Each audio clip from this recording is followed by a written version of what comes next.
katanya Gibran sekolah di Singapura, ya kami akan ke sana. Gibran katanya sekolah di Aussie, ya kami akan ke sana. Gibran katanya mendapatkan ijazah kesarjanaan dari Inggris, ya kami akan insya Allah akan ke sana, kan begitu ya. Sudah kami planning.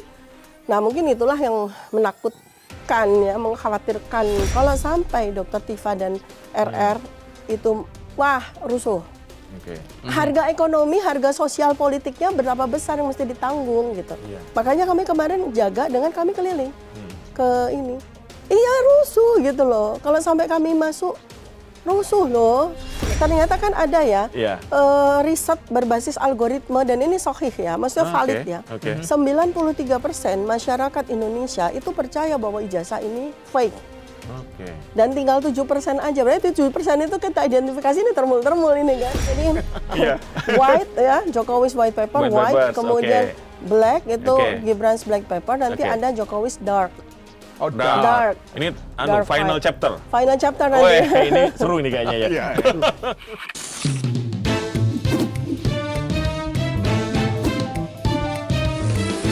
To the point aja. Halo Sobat Sindo, jumpa lagi di To The Point aja. Polemik ijazah Jokowi semakin memanas. Di satu sisi, ada yang yakin ijazah tersebut asli. Namun, di sisi lain, ada yang terjerat karena kasus hukum. To The Point aja. Kita langsung saja berbincang dengan Dr. Tifauzia Tiasuma. Dr. Tifa, yang juga sudah menyandang status tersangka. Terima kasih telah hadir di To The Point aja. Sama-sama Bang, makasih banyak atas undangannya yang sudah tertunda berkali-kali. Dok, dengan adanya status tersangka, apakah Dr. Tifa masih punya keyakinan seperti awal atau jangan-jangan sudah mulai menurun nih, sudah mulai melemah?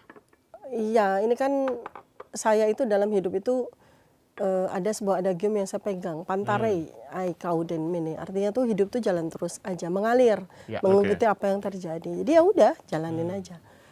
Jadi jalanin saja. Iya, karena sebenarnya kan yang diperjuangkan itu kan sebuah kebenaran ilmiah ya, melalui sebuah koridor perjalanan saya sebagai akademisi, sebagai ilmuwan gitu, untuk mengungkap pertanyaan yang sudah ada di masyarakat selama kurang lebih 11 tahun. Jadi naluri saya untuk melihat sebuah masalah atau pertanyaan itu kan yang muncul. Dan itu yang mengguidance saya kan. Nah kemudian tiba-tiba diintercept dengan laporan polisi, dianggap ini sebuah peristiwa hukum dan sebagainya ya. Ya untuk suatu perjalanan ilmiah ya buat saya nggak peduli gitu. Karena ini adalah sebuah risiko yang dihadapi oleh ilmuwan sejak ribuan tahun yang lalu. Ya seperti Galileo di tahun 1600 pun juga mengalami hal yang sama. Ini sebuah risiko gitu. Cuma kan sekarang kita hidup di abad 21, bukan hidup di abad Galileo Galilei gitu ya. Karena banyak sekali orang yang memahami gitu kan. Banyak sekali orang yang juga memiliki sebuah pemahaman. Ini yang agak terlambat kan justru dari sisi APH sendiri dalam hal ini polisi gitu. Nah, mereka susah sekali diyakinkan bahwa ini adalah sebuah peristiwa penelitian ilmiah, bukan sebuah peristiwa hukum. Nah, apalagi untuk meyakinkan para pelapor ini kan gitu. Ya udah nggak apa-apa, kita berproses saja, kita sama-sama belajar, kita sama-sama mencerdas untuk melihat peristiwa. Dan yang paling cepat cerdas itu masyarakat loh. Yang paling cepat cerdas untuk melihat bahwa ini adalah sebuah peristiwa ilmiah, ya kan? Tetapi kemudian karena diintercept dengan laporan dan kemudian masuk di dalam ranah hukum, ya, ini kan ada sebuah ketidakbenaran tentang bagaimana mendudukkan peristiwa ini kan, gitu. Seperti itu. Jadi kan seharusnya kami bertiga itu kalau mau disidang, itu disidang di sebuah fakultas ilmiah. Sebuah seminar, sebuah diskusi, sebuah kolokium. Bukan disidangkan di pengadilan. Itu ranah yang sama sekali berbeda. Nanti kami di pengadilan bertemu dengan siapa? Kan seharusnya kami bertemu dengan sesama ilmuwan, sesama akademisi. Misalnya Mas Roy ketemu dengan sama-sama pakar telematika. Biarlah dia berdebat, berdiskusi dan sebagainya. Bang Rismon ketemu dengan sesama ahli digital forensik. Saya bertemu dengan sesama epidemiolog perilaku, neuroscience behavior, kan gitu seharusnya. Sehingga kita nanti bertemu menghasilkan sebuah kesepakatan ilmiah. Tetapi kalau di sidang, bayangkan saja kita ketemu dengan orang-orang yang sama sekali tidak memahami ilmu kami.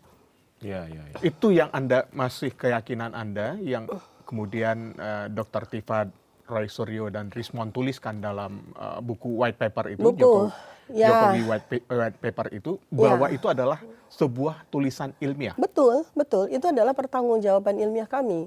Semula ketika kami bersepakat untuk menuliskan, ya itu kan tanggung jawab ilmiah ya. Ya. Bagaimana kita menuliskan hasil penelitian kami dalam sebuah naskah literatur begitu.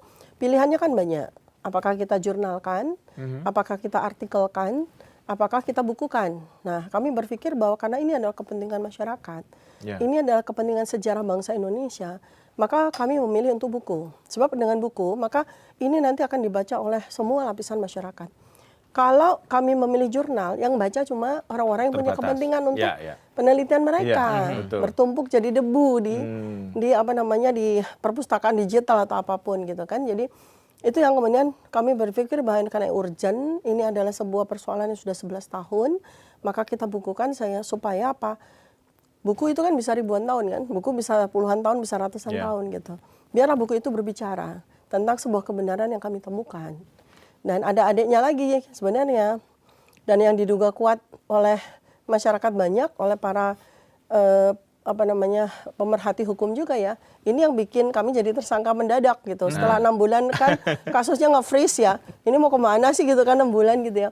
Tiba-tiba begitu Mas Roy mau melengkapi data-data penelitian kami untuk buku kedua kami, Gibran's Black Paper, tiba-tiba 2 hari kemudian status kami langsung naik jadi tersangka kan. Atau jangan-jangan ada temuan yang sangat signifikan sehingga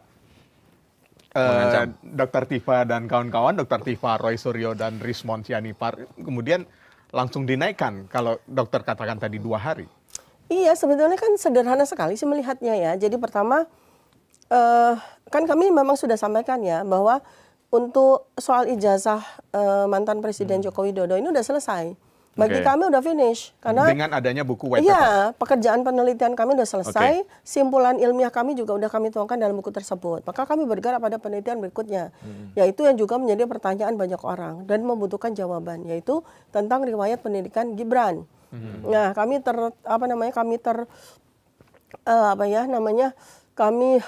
terdorong ya, tergerak hati kami untuk menyumbangkan jawaban atas riwayat pendidikan Gibran yang penuh dengan hal-hal yang janggal dan sebagainya gitu kan.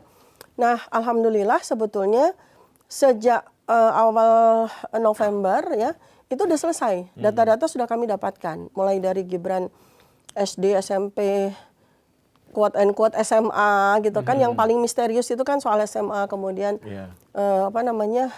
pasca SMA-nya dan sebagainya yang penuh dengan kejanggalan-kejanggalan dalam data-data yang disampaikan baik oleh Mendikdasmen, kemudian juga yang Kementerian Sekretaris Negara, kemudian KPU, kemudian juga Andri, kemudian juga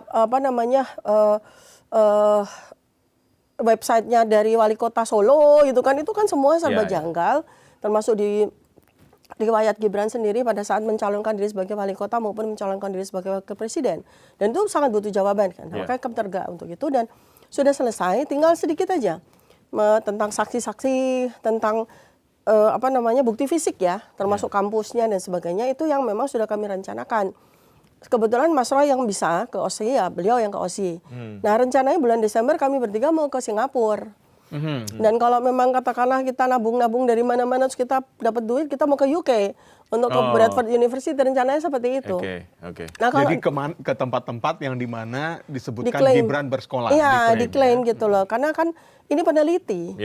Pertanggungjawaban kami itu besar sekali ya, kalau jangan sampai kami keliru kan. Jadi memang kami, katanya Gibran sekolah di Singapura, ya kami akan ke sana. Gibran katanya sekolah di OSI, ya kami akan ke sana. Gibran katanya mendapatkan ijazah kesarjanaan dari Inggris, ya kami akan insya Allah akan ke sana kan begitu ya. Sudah kami planning. Nah, mungkin itulah yang menakutkan ya, mengkhawatirkan gitu kan, seperti itu. Maka kan muncul begitu kami jadi tersangka di tanggal 7 November 2025, kami diperiksa sebagai tersangka di 13 November 2025, kemudian kami wajib lapor, langsung muncul pencekalan.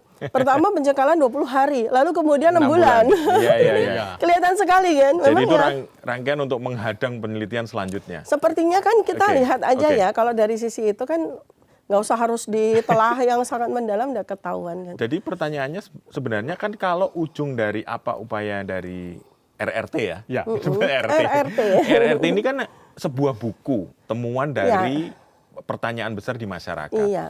Sebenarnya nggak perlu ditakutkan dong ya? Iyalah. Kan nggak akan ada follow up misalnya mau melaporkan itu ke MK, ke DPR kan nggak kan? Itu kan kalaupun dikerjakan biar orang lain yang mengerjakan. Nah, itu pertanyaan intinya Iya gitu kan? Kami setia sebagai akademisi, peneliti yang fokus untuk memberikan jawaban kepada pertanyaan publik. Betul. Secara ilmiah gitu kan? Tugas kami kan di situ, Iya. ranah kami gitu Betul. kan. Nanti adapun ini menjadi sebuah bukti atau mau diteruskan oleh para pihak yang lain yang terserah mereka mau apakan gitu kan bukti ini silakan. Artinya memang tidak ada intensi atau keinginan dari RRT ini untuk seperti di Jokowi White Paper akan mendelegitimasi pemerintahan Jokowi atau yang sekarang yang mau terbit yang Black Paper gitu. Sama sekali. Jadi memang ya ini kebetulan tiga orang ini kan para peneliti semua. Betul, ya. Peneliti semua dan kami dulu pernah bekerja di lembaga-lembaga pemerintah dan kemudian kami sekarang bekerja di lembaga independen gitu ya. Ya memang kami menunaikan tugas katakanlah amanah Allah itu sebagai peneliti. Itu adalah menjawab pertanyaan kan gitu. Begitu pertanyaan terjawab ya sudah selesai. Apakah kemudian jawaban pertanyaan kami terus dalam bentuk buku itu mau dibawa kemana, dibawa ke impeachment Gibran, dibawa urusan orang lain. Di luar urusan RRT ya? Iya, ya, Dok? iya. Okay. Urusan orang lain kan. Iya. Kita estafet dong, masa tugas RRT semua. Jadi ketakutannya berlebihan ya dok ya? Menurut saya berlebihan dan ini loh ya, jadi saya udah jauh-jauh hari, sekitar 5-4 bulan yang lalu saya disampaikan. Kalau sampai kami ini diapa-apakan, percayalah nanti akan muncul 100 Tifa berikutnya, 1000 Rismon berikutnya, 2000 Roy berikutnya. Ini sekarang bermunculan loh. Betul. Ya, nah di beberapa media kan sudah keluar nih penerus kami nih. Mulai dari anak muda usia 21 tahun sampai ada juga pengacara, sampai ada juga para ilmuwan.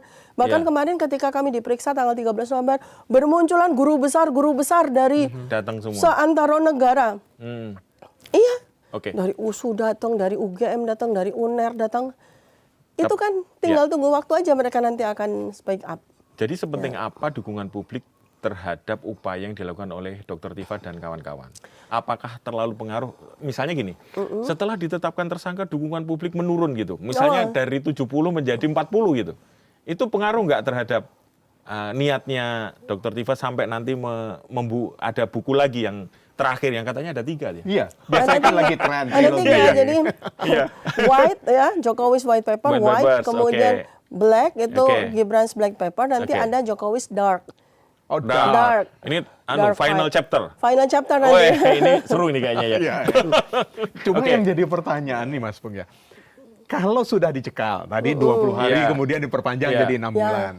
Bagaimana menuntaskan Gibran Black Paper ini? Kami sudah ada penerus-penerusnya loh. Jadi along the way ya. Jadi ya selama perjuangan kami ini gitu ya. Itu ada diaspora dari 25 negara, 5 benua sudah menghimpun diri. Menyediakan diri untuk membantu secara sukarela? Iya, Forum Diaspora Indonesia ada di 25 negara. Mereka ini akan jadi penerus kami. Yang kami butuhkan data di Australia akan mereka teruskan pencariannya. Yang di Singapura begitu juga dengan di Inggris. Jadi kami no worries. Artinya percuma aja mau ngapain kami gitu. Artinya apalagi, buku itu tetap akan terbit ya? Iya, dalam dunia virtual seperti ini itu siapa yang bisa menghentikan langkah? Nggak bisa. Betul. Nggak ada yang bisa menghentikan langkah, apalagi kita sekarang hidup di dalam 2 dunia ya. Physical ini kan kita mau segera tinggalkan karena dunia kita ini kan sudah dunia pikiran. Ya kan? Dengan dibantu segala macam. Idea ya. Iya, value dan idea. Kita sudah menuangkan semuanya dalam dunia pikiran, which is itu kemudian menjadi digital kan gitu. Jadi nggak ada orang yang bisa dibungkam dengan penjara dan sebagainya, nggak bisa. Ya, sebenarnya sudah terjadi ya dok ya, ketika Bambang Tri menulis buku, kemudian diadili dan dipenjara. mereka mungkin menduga tidak akan ada yang lagi yang berani melakukan hal yang sama. Iya. Ternyata malah tidak ya. Loh iya kan, satu Bambang Tri muncul 3 RRT. Ya. Ya kan, Satu ini jadi kan 3. eksponensial loh. Oke. Kalau 13 jadi 12 dan sebagainya terus. Nanti akan jadi ribuan orang yang akan berbicara dengan konten yang trustable, Oke. akurat, valid. Oke. Ya kan, mau dipenjarain, mau penuh gitu. Nanti Iya. kita bikin seminar di Pondok Bambu, ntar saya kan. Isinya semua adalah ilmuwan yang Iya. bicara, ini kan konyol sekali gitu. Nah, saran Dr. Tifa terhadap yang merasa terancam, apa yang mestinya dilakukan? Kalau begini kan orang pasti menebak ya ini gaya lama kriminalisasi terus gitu. Ya. Itu mestinya mereka menghimpun para peneliti juga ya. Ya malah kalau saya jawab dengan sebuah hal yang terbalik gitu. Sebenarnya siapa sih yang paling takut di penjara ini? Nah, gitu ya. Orang yang membuka kebenaran atau orang yang Terancam. orang yang Terancam kebohongannya kebohongannya terbongkar kan gitu. Iya. Seperti itu ya. Ya karena memang masih punya kuasa ya dia bisa melakukan Oke. segala sesuatu dengan kekuasaannya. Tapi mau sampai kapan sih? Oke. Ya kan, kekuasaan itu kan kita lihat Ada batasnya. Iya, mau sehebat apa Hitler, ya kan? Mau sehebat apa Mussolini, mau sehebat apa Akan berakhir juga ya? Masya Allah, iya kan? Iya. Masa itu tidak dibaca? Ferdinand Marcos waktu itu segimana? Iya. 28 tahun ya. Kuat tuh. Ya, di Filipina. Iya, nggak usah jauh-jauh lah presiden kedua kita Iya. segimana kan ya tumbang juga gitu loh. Iya. Kekuasaan tuh nggak akan ada yang permanen. Tapi Nah, kalau ngomong-ngomong- tidak ada ujungnya, Iya. kekuasaan tidak ada permanen.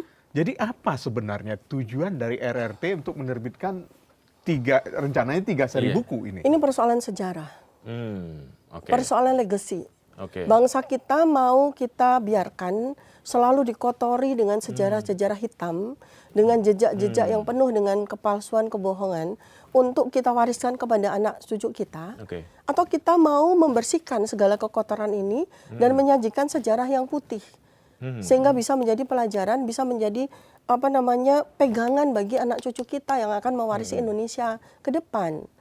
Nah, pertanyaan yang sederhana aja. Kalau ini tidak segera ditetapkan, katanya kita tidak segera menetapkan ini sebagai sebuah hal bahwa memang ada ijazah atau ada dokumen yang tidak otentik yang digunakan oleh seorang presiden di masa lalu, nanti ini loh ya, nanti kita bisa jadi nanti presiden ke-20 pakai ijazah palsu. Iya. Presiden ke-105 pakai ijazah palsu. Apakah kita mau seperti itu? Iya, iya. Nah, inilah momentum yang diciptakan Allah Subhanahu wa taala menurut saya. Kebetulan aja kita wasilahnya aja 3 orang Badung ini kan gitu ya. Kebetulan aja Iya, gitu iya. loh. Jadi ya udah karena kami lihat itu, kami hikmati ini sebagai kami sebagai alatnya ya sudah kita jalan. Tapi kemarin sepertinya kita melihat ada nuansa untuk menjawab pertanyaan publik dilakukan dengan mereka tampil di forum internasional ya, dengan bahasa Inggris yang lebih baik gitu. Berarti kan Iya. anggapan bahwa kita ijazahnya normal-normal saja kok karena bahasa Inggrisnya bagus gitu. Kira-kira gimana? Ya itu kan. Jadi banyak hal-hal yang Iya. bersifat ini ya, namanya logical fallacy ya itu Ah, ya. iya, namanya. logical Itu kan fallacy. logical fallacy. Iya. Jadi mensinkronkan sesuatu yang dianggap itu sebagai sebuah legitimasi terhadap Iya. apa yang disebut sebagai intelektualitas maupun Oke. tingkat kognitif tertentu gitu ya dengan bahasa Inggris gitu. Yang kita tahu Presiden Soeharto itu yang seperti apa orangnya, sehebat apa orangnya. 32 tahun beliau nggak pernah berbahasa Inggris di forum manapun. Tapi kita melihat kehebatannya, kecerdasannya. Ya. Nggak perlu harus dengan tampilan seakan-akan Ya. bisa berbahasa Inggris. Apa artinya satu kali berbahasa Inggris di pidato sekitar 3-5 menit, tapi 10 tahun kita nggak pernah lihat orang itu berbahasa Inggris dengan baik. Kecuali we walk the talk, talk, talk, talk. Kenapa nggak dimulai dari tahun 2014? Iya, Kenapa iya. harus sekarang? Kenapa harus hanya sekarang gitu ketika yang bersangkutan tidak menjabat lagi gitu. Iya. Artinya dan itu tidak kemudian menjadi jawaban bahwa dengan berbahasa Inggris Oke. yang kali ini sekarang baik akhirnya Oke. kursus bahasa Inggris 10 tahunnya berhasil sehingga di tahun ke-11 bisa berbahasa Inggris dengan baik, itu kemudian artinya bahwa ijazah udah selesai kan? Enggak, ini suatu hal yang berbeda. Jadi jangan membuat masyarakat menjadi bodoh dengan tampilan-tampilan pencitraan-pencitraan yang menurut saya sangat tidak signifikan.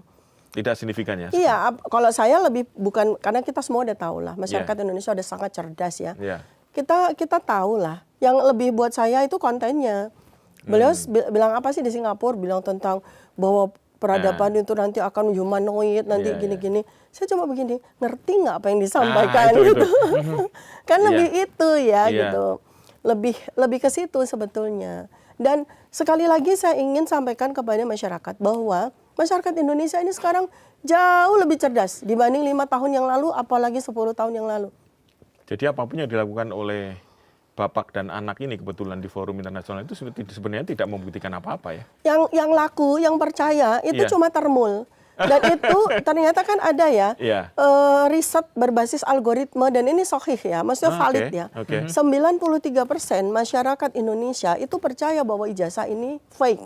Oke. Dan tinggal 7% aja. Berarti 7% itu kita identifikasi ini termul-termul ini Iya, kan iya, gitu. iya, iya. Yang masih percaya dengan segala macam seperti tampilan-tampilan pencitraan-pencitraan seperti itu, tinggal 7%. Oke. Hanya tinggal 7%. Tinggal 7%. Dan itu penelitian yang valid ya. Penelitian valid berbasis algoritmik.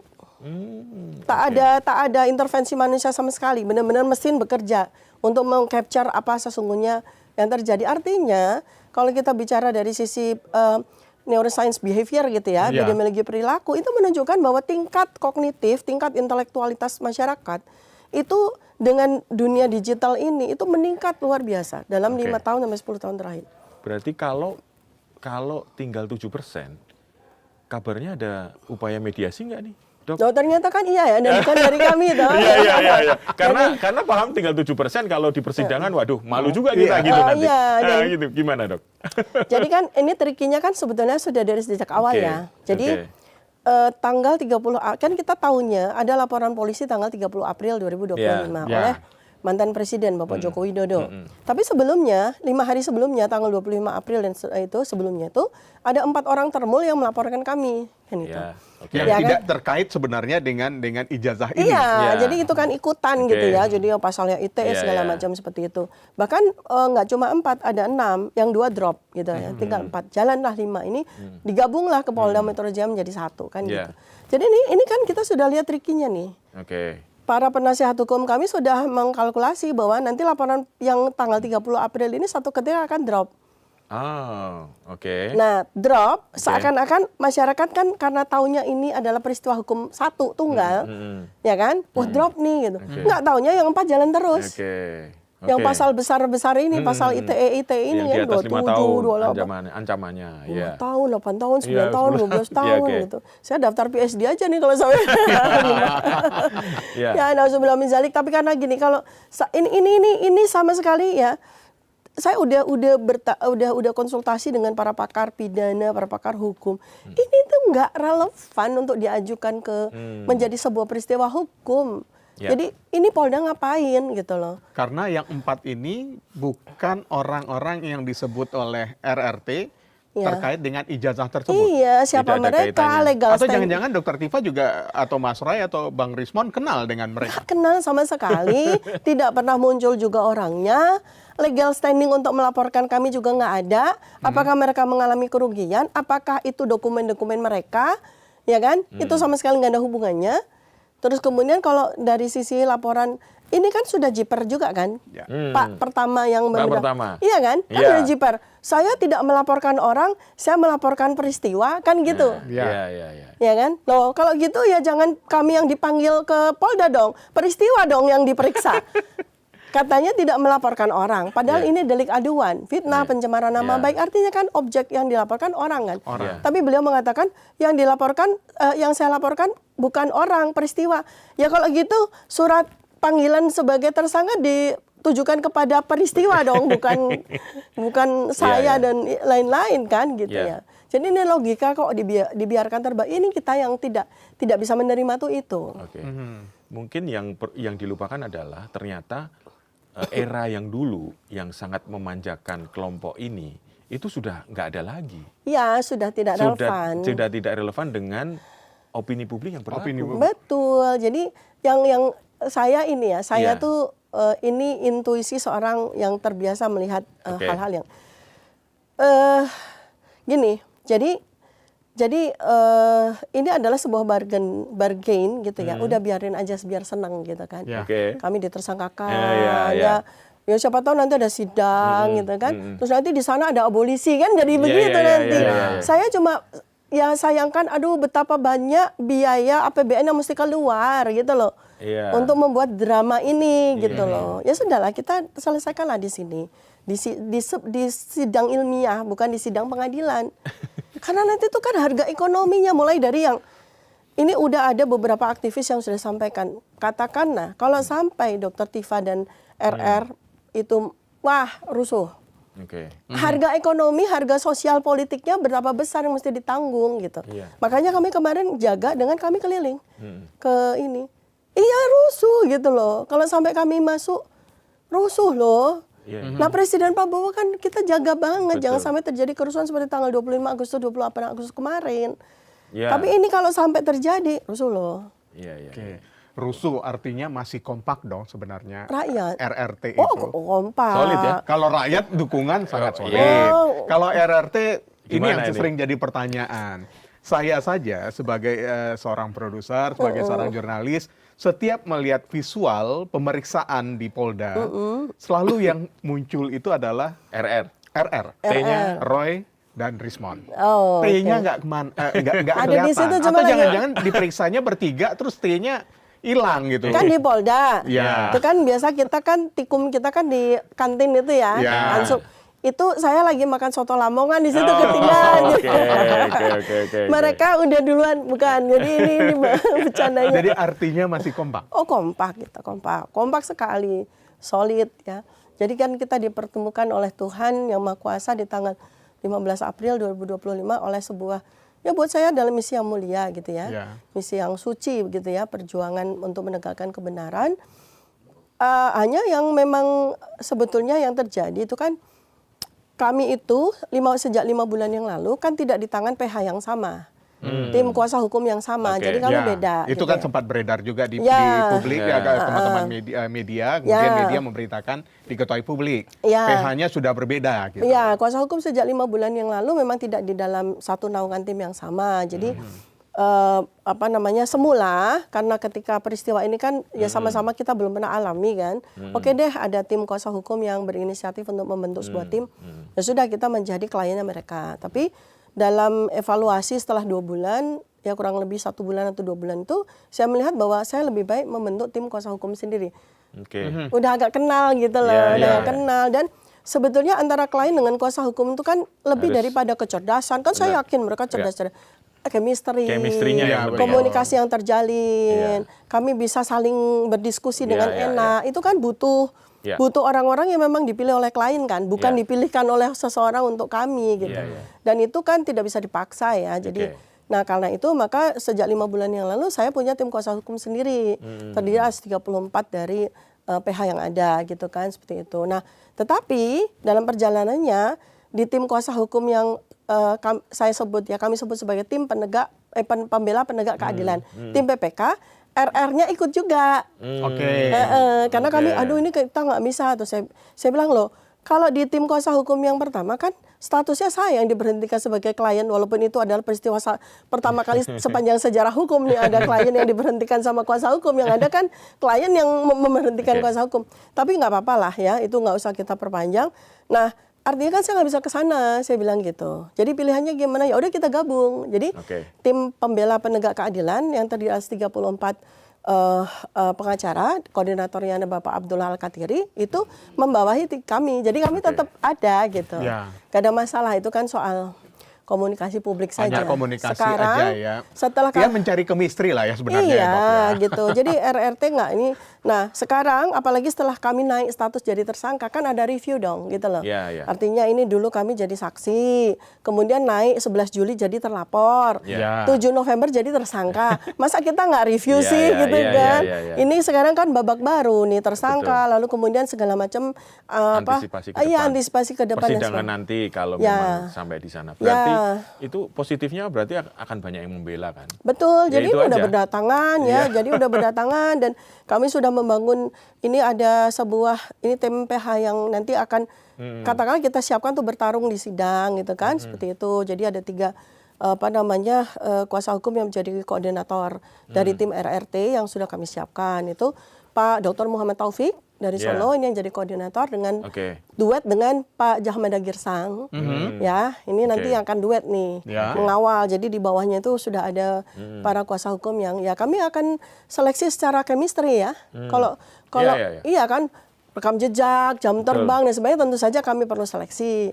Tapi yang lebih dari itu kan kami butuh chemistry yang baik ya. Iya. Butuh chemistry yang baik, butuh komunikasi yang baik, butuh kita kayak bicara itu tanpa harus ngomong gitu loh. Iya. Ya. Iya, Bahasa iya. tubuh kita udah ngerti Sudah kan paham. itu. Iya, Iya, betul. Ya kan kalau kita Apalagi dalam persidangan kan tanpa harus berbisik-bisik Iya. gitu ya, gestur saja Iya. seharusnya kuasa hukum itu sudah paham apa yang Iya, ingin disampaikan. kan itu kan kita coba simulasikan dalam imajinasi kita kan, Iya. misalnya gitu nggak ya udah itu saya ngomong begini bukan untuk diaminin gitu ya, tapi kan kita perlu simulasi. Iya, betul. Namanya peneliti ya, jadi saya duduk di sini, PH kan duduk di sini. Oke. Ya kalau nggak ada bahasa kalbu kan susah Iya, nih. iya, nggak nyambung. Iya, nah makanya ini sejak sekarang kami bangun chemistry kami dengan para Untuk kuasa hukum. antisipasi. Iya, yang sudah kami kenal membersamai kami selama 6 bulan gitu. Berarti selama ini kemarin yang mendampingi tim yang ini ya, yang Tim yang pembela penegak keadilan. Ya, ini sudah dari kemarin di Polda ya. Iya, yang sudah dari sejak Oke. 4 kali ya kemarin dengan 4 kali. tersangka. Iya, itu Oke. gitu. Nah, Jadi ada sudah. beberapa orang di tim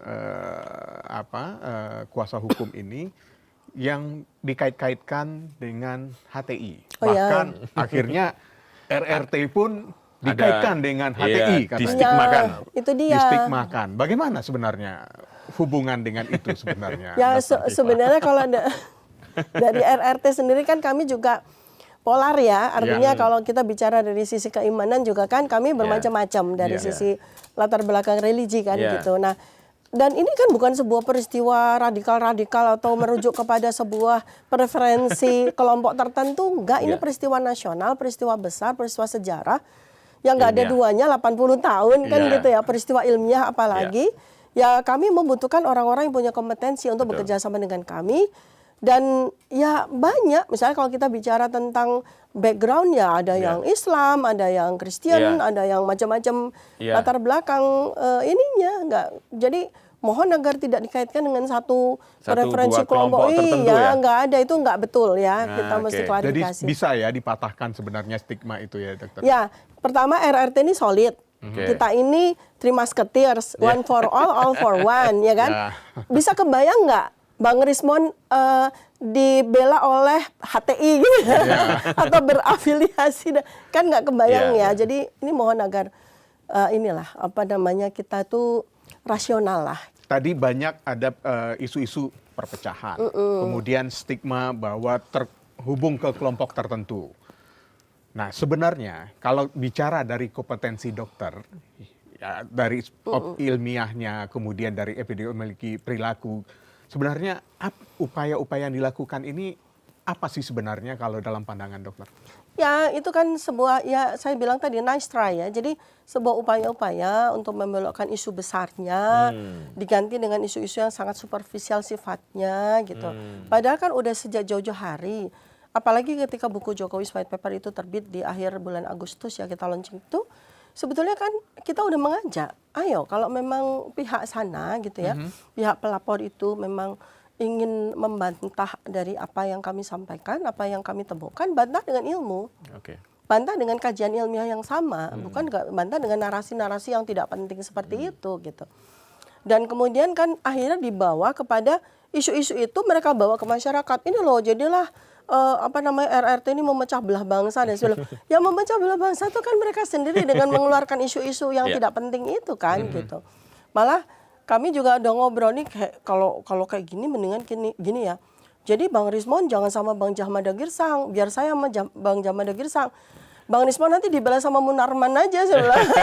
Kan Supaya gitu. polarnya kelihatan. Nah, iya kan memang dan kita welcome karena memang semua juga sudah bersedia untuk membela RRT gitu kan, tinggal kita begitu aja kan. Ya yang kenceng-kencengan biar sama kenceng-kencengan gitu kan. Iya. Jadi saya sama Bang Jahmada nyanyi aja nanti di sidang. Gitu ya. Jadi artinya itu balik lagi ya bahwa isu besar itu tidak mereka kuasai. Konten, substansi itu nggak mereka kuasai. Sehingga mereka tuh lari-larinya di sini aja gitu. Di isu-isu yang nggak penting-penting, isu pinggiran gitu. Dan justru apa yang kami sampaikan, temuan kami itu justru membuat masyarakat tuh solid loh. Oke. 93% nggak main-main. Itu luar biasa. Solid Tapi loh. kan tuduhannya tudingan atau fitnah gitu, Dok. Ya sekarang gini kan saya balik ya. Iya. Kalau ini soal fitnah itu ya, saya dari salah satu penasihat hukum saya Bang Fadil Nasution itu bilang begini. Dok inget ya, katanya ada siapa yang mendalilkan, dia yang membuktikan kan gitu. Nah sekarang kalau gini kita balik aja. Kan saya dituduh fitnah, Ya. ya kan? Ya udah siapa yang mendalilkan fitnah dia membuktikan dengan apa? Oh mana ijazahnya? Nah, Karena itu materinya Iya, kan. iya, Saya iya. dibilang fitnah apa? Katanya ijazahnya palsu kan gitu. Nah siapa yang mendalilkan dia yang membuktikan. Bagaimana dia membuktikan bahwa saya memfitnah? Nah. Satu-satunya cara membuktikan saya memfitnah adalah tunjukkan Ijazah yang asli. Ya kan? Iya. Nah itu saya balik, itu keliru itu. Keliru. Dia siapa yang loh saya tidak melaporkan siapapun kok. Iya. Kan gitu ya. Iya. Siapa yang mendalilkan artinya siapa yang menuduhkan, dia yang membuktikan, ya kan? Oh, saya tidak melapor kok. Rencananya memang kami akan melapor sih sebentar lagi. Melaporkan ya. Tapi belum melapor ya? Belum, melapor. belum. Oke. Makanya ini Masih selama dalam pertimbangan lah ya.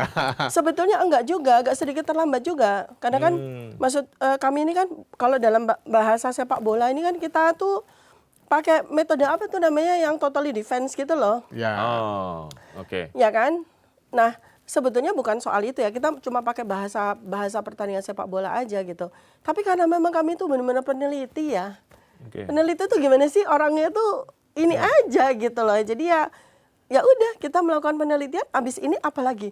Ya udah sekarang tuh pertanyaan penelitiannya adalah tentang riwayat pendidikan Gibran. Ya udah ayo gitu loh. Jadi kita tuh nggak, artinya bukannya kita nggak peduli ya, tapi memang jiwa raga kami itu pada penelitian gitu loh. Oke.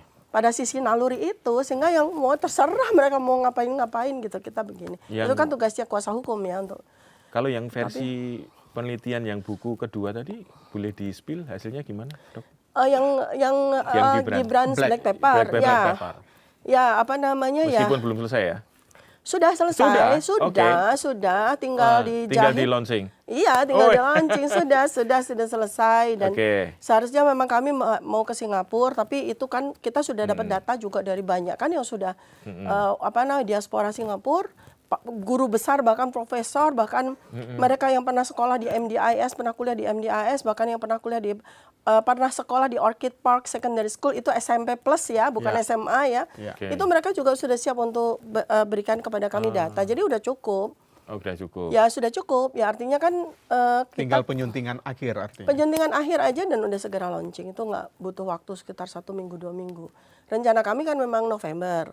Tapi karena ini keburu kan kita jadi apa namanya? Terpecah. Iya, pikiran kita kan fokus dulu nih nyelesain yang soal tersangka-tersangka ini kan gitu. Yang mana yang urgent dulu Iya, mana yang diselesaikan urgent ya, itu. Dok, ya. Nah, ini udah. Jadi intinya kan ya kami harus juga meluruskan sejarah. Oke. Karena memang ya apa ya, keberadaan wakil presiden kita ini kan penuh sekali dengan rekayasa kan, mulai dari umur. Oke. Kemudian ternyata kami juga baru dari penelitian kami ternyata memang tidak punya ijazah SMA gitu kan, dan ternyata juga kami dapatkan dari para pejabat di Kemendikdasmen Dikdasmen. sendiri ya, bahwa ternyata banyak sekali hal-hal yang janggal dan itu perlu kami telusuri sebagai peneliti. Dan ini kan sebuah tanggung jawab substantif maupun moral ya kepada masyarakat gitu, untuk menyajikan apa yang disebut sebagai kebenaran. Nah, biarlah nanti kebenaran itu akan membawa kepada mana? Apakah kemudian jadi impeachable? Apakah kemudian jadi mengusik DPR untuk membuat hak angket dan seterusnya gitu kan? Ya itu silahkan aja gitu. Biar orang lain yang akan Iya melakukan gitu. itu. Yang jelas udah nih kami ini. Nah, sebetulnya saya nggak mau ngomong ini, tapi saya mau ngomong lah gitu ya supaya saya cuma sampaikan tuh gini, Pak Presiden Joko Widodo mantan ya Pak Jokowi. Kalau Anda ingin anak Anda itu meneruskan jadi wakil presiden atau meneruskan ini, kenapa 10 tahun Anda biarkan dia? Oke. Kan 10 tahun tuh bisa S3 loh. Oh Gibran iya, tuh kan. betul. Ya kan? Iya, 10 tahun itu SMA lagi misalnya kejar paket C. Iya. Lalu S1, lalu S2, lalu S3. Iya. Ya kan sehingga pantas gitu loh. Iya. Kemudian di 2024 maju Langsung jadi running. iya kan?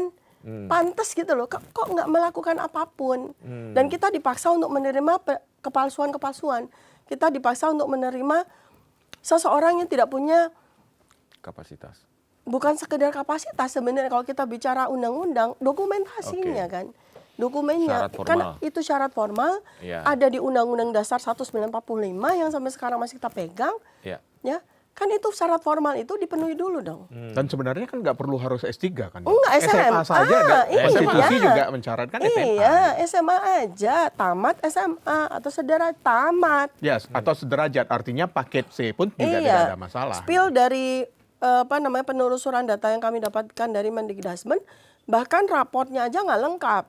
Oh.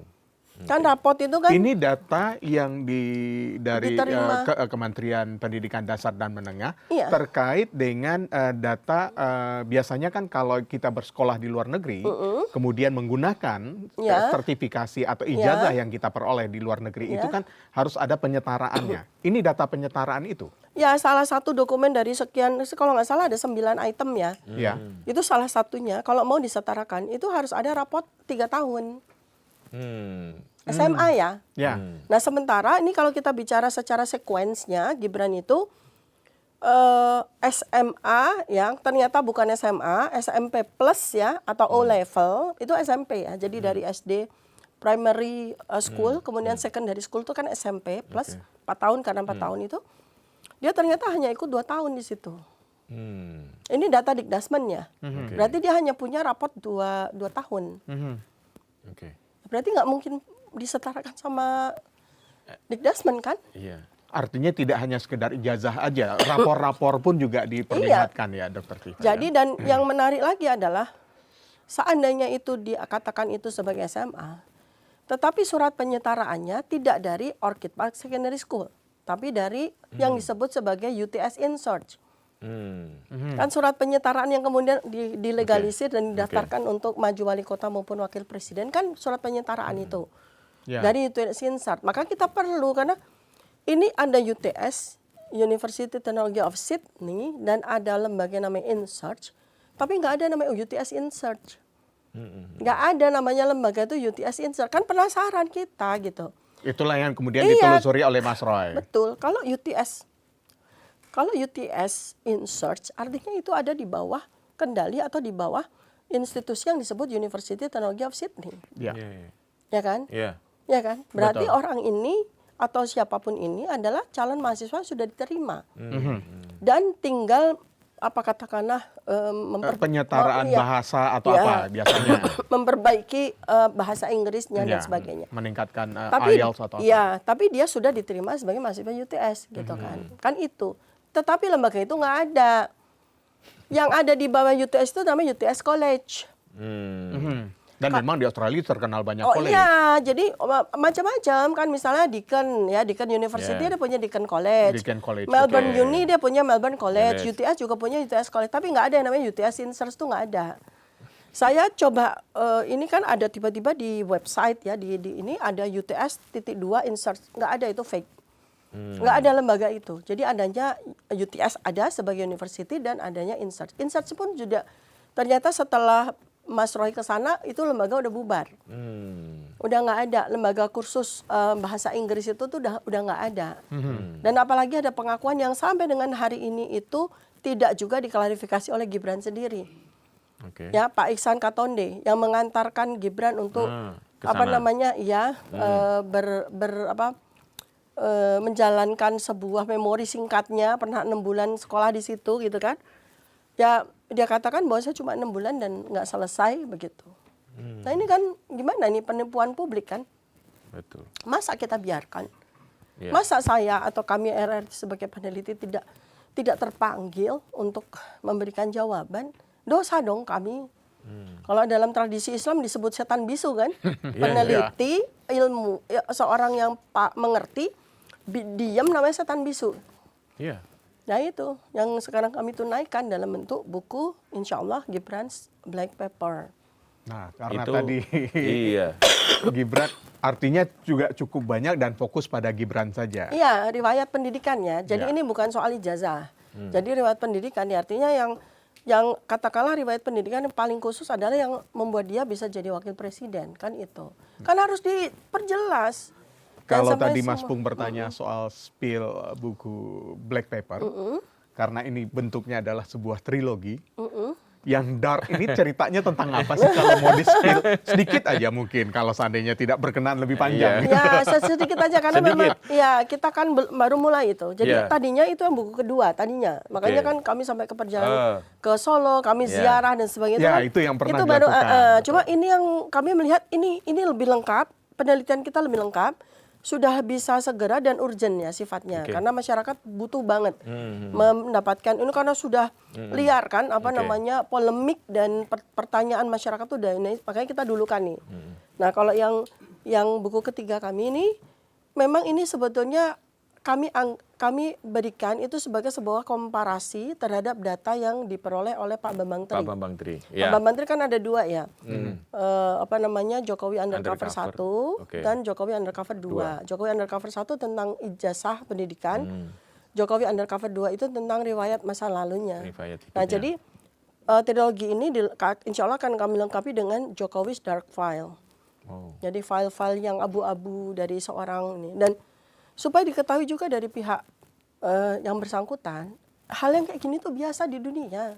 Oke. Iya, banyak sekali buku-buku tentang sejarah kelam atau sejarah yang membutuhkan klarifikasi dan sebagainya dari para tokoh-tokoh besar, baik yang sudah meninggal maupun yang masih hidup. Itu banyak sekali di dunia. Ada ribuan buku tentang Presiden Bill Clinton, ada ribuan buku tentang Presiden Barack Obama dan segala macam apalagi Hitler ya banyak sekali buku versi tentang dia dan itu biasa aja gitu. Kan konsekuensi dari orang besar. Sama ketika Trump dapat email yang itu, yang dikaitkan dengan nama orang-orang termasuk Bill Clinton ada Iya. dan dia nanggapin santai aja Iya tuh biasa aja. Ya udah, misalnya Obama ya waktu itu ya Iya. kalau ini kaitannya di sama asal usul ya. oh lahirnya nggak di ini. Iya. Nggak di Nggak di Amerika, Amerika, gitu iya. kan. Udah santai aja nih akte kelahiran saya, kelahiran Hawaii, Hawaii, gitu kan. dikeluarin. Santai aja, Iya. nggak usah harus Iya. terhina-hina atau tersinggung-singgung atau terendah-rendah kan nggak usah, santai aja. Karena konsekuensi dari diri menjadi orang besar, menjadi tokoh besar yang jauh melampaui dirinya, ya orang akan melihat dari segala aspek kan. Betul. Segala faset dalam hidup dia, termasuk yang loophole-nya gitu loh. Jadi yang ada yang bolong-bolongnya itu kan yang membuat para peneliti ini terusik untuk menjawab dan sebagainya itu biasa aja tanggapannya. Apalagi seorang presiden. 10 Apalagi tahun. seorang presiden. 10 tahun, ya wajar dong. 10 tahun. Dia pejabat publik. Iya, kalau ada sesuatu yang mengusik ya kita jawab dan seandainya itu tidak berkenan ya udah. Mana misalnya tentang ijazah saya. Santai aja nih ijazah saya kan santai aja. Tapi kan itu sudah diperlihatkan ke beberapa wartawan, tapi tidak boleh difoto. Kemudian relawan, Ya. itu tidak cukup, dokter? Ya dari mana kita tahu itu ijazahnya yang benar orang kami wartawan ingat kan itu Iya. ada beberapa wartawan yang disuruh masuk tapi HP-nya kami suruh tinggal, kamera kami suruh tinggal, Iya. terus kami lihat ini gitu. Betul. Terus dari mana kita bisa percaya itu benar-benar terjadi kan gitu. Demikian juga dengan para termul ya. Oh kami lihat yang paling unik, yang paling lucu kan yang terakhir. Kami tadi barusan dari rumah kediaman beliau melihat ijazah. Wait, tanggal 26 Juli 2025 bukankah Presiden Jokowi mengatakan bahwa ijazah itu sudah disita sama Polda Metro Jaya? Ya, Iya. betul. Dari mana ceritanya tiba-tiba muncul lagi di Solo? Apalagi ketika kami diperiksa kemarin, saya diperiksa. Ini saya bilang ya Iya. bahwa dalam banyak pertanyaan saya bilang begini. Pak pemeriksa, saya bersedia untuk memberikan keterangan dengan syarat 2. Ijazah Pak Joko Widodo ada di sini, tunjukkan kepada saya dan laporan-laporan polisi yang 5 itu tunjukkan saya supaya saya ngerti. Siapa yang menuduh saya dengan pasal 27A ini siapa sih? Siapa yang menuduh saya dengan pasal 32, 35 ini siapa sih? Iya. Ya kan? Masa saya ini pasal ini Ya. berkaitan dengan hidup saya dan keluarga loh. Masa saya nggak boleh lihat? Ya kan? Iya. Nggak Ya. fair dong, Ya. gitu kan? Ya nggak apa-apa Bu, gitu. Ya sudah tulis aja. Terus omong-omong Pak, saya mau tanya, itu ijazah kemana? Kenapa tidak ditunjukkan kepada kami? Ini status kami udah naik jadi tersangka. Jadi itu sekarang udah di lab 4 itu sudah dalam kondisi sudah dikunci. Kuncinya gimana sih Pak? Jadi udah seperti spesimen itu. Waduh. Saya bilang, Udah jadi saya bilang, Bapak benar-benar lihat apa enggak? Jadi semacam udah dibikin ditutup dan segala macam. Berarti termo yang itu bohong ya Pak ya? Yang mengatakan Yang melihat melihat di rumahnya di Solo ya? Aduh ini. Memang ya ya. kebohongan itu kan ditutup dengan kebohongan-kebohongan Dengan berikutnya dan kocar-kacir karena iramanya tuh nggak Betul. harmonis gitu Iya. kan. Ya sudah, biarlah masyarakat yang tahu. Kalau kami kan selalu konsisten ya. Ya. Di mana misalnya Dr. Tifa diwawancara di sejak 6 bulan yang lalu sampai sekarang, di mana saya tidak konsisten? Iya. Iya. Mas Roy, Bang Rismon, di mana kita nggak konsisten? Bahkan sampai Bang Rido kemarin ya, itu sampaikan beliau kan ahli digital forensik, ahli AI juga. Itu namanya penelitian, karena saya digital forensik, saya kompeten untuk Iya. menilai apa yang dilakukan oleh karyanya Bang Bang Rismon. Ini mustahil dibantah. Ini hasil penelitian kelas dunia. Apalagi kemudian beliau baca juga yang saya yang neuroscience, neuropolitika. Waduh, udah nggak bisa berkata-kata lagi, beliau bilang begitu. Ini buku kelas dunia. Jadi bantahlah dengan Iya. penelitian kelas dunia juga gitu loh. Seperti itu. Kan fair ya, dan Ya, kita juga fair. kita gini loh, dengan peristiwa buku Jokowi's White Paper, dengan peristiwa ini tuh kita mengangkat derajat kecerdasan masyarakat Indonesia setinggi-tingginya loh. Iya. Ya kan? Betul. Masyarakat itu mencerdas dengan cepat gitu. Tahu, oh ada yang namanya uji kerning, oh tahu yang namanya ELA, oh tahu yang namanya fax ya, jadi facial action coding system. Oh jadi ternyata wajah seseorang itu bisa menampilkan kebohongan dan sebagainya yang saya tulis Iya. itu kan kita karena wawancara seperti ini kan kita, jadi masyarakat tuh benar-benar terangkat tuh kecerdasannya dengan peristiwa ini. Yang nggak terangkat ya cuma termul yang jatuh ke bawah malah.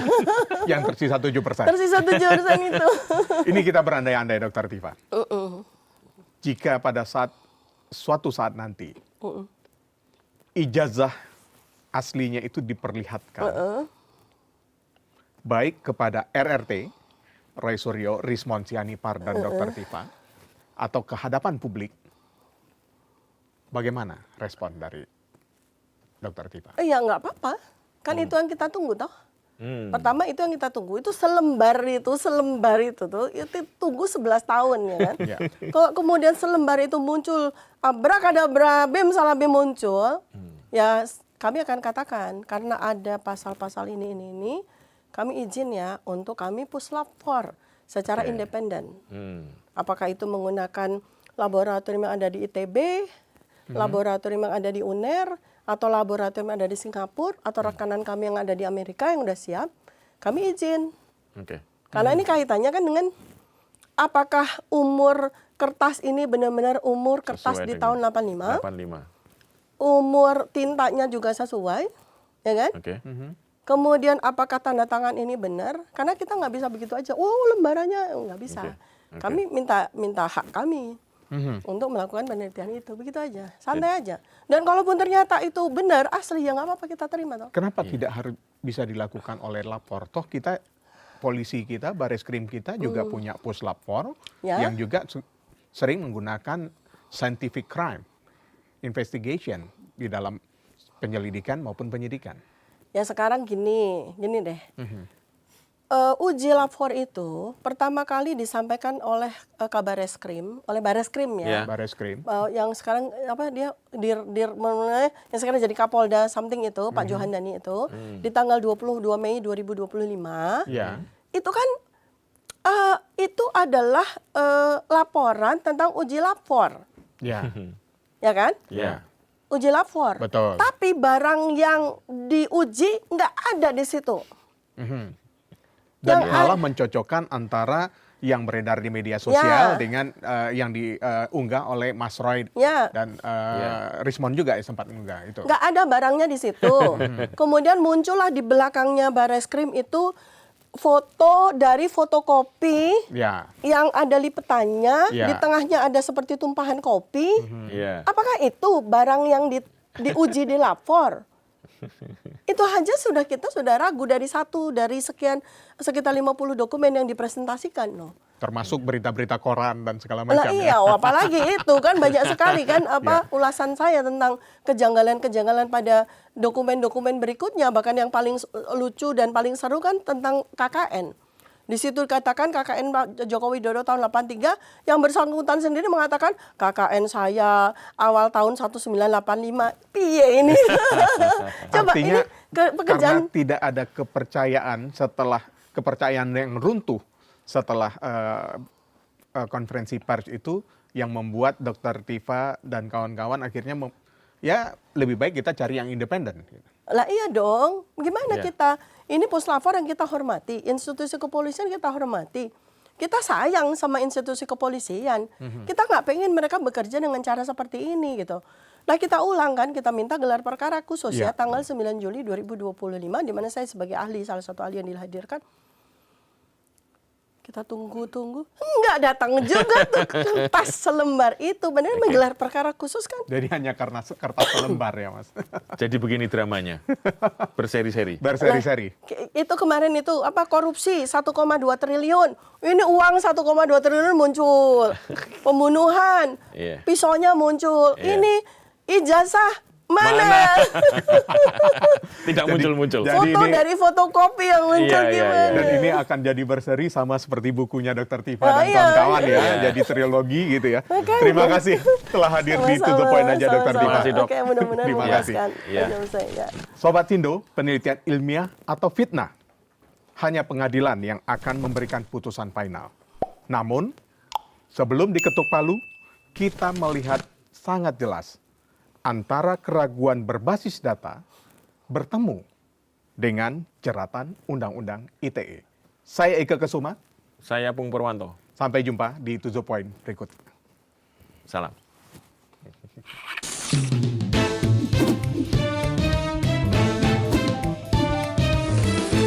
To the point aja.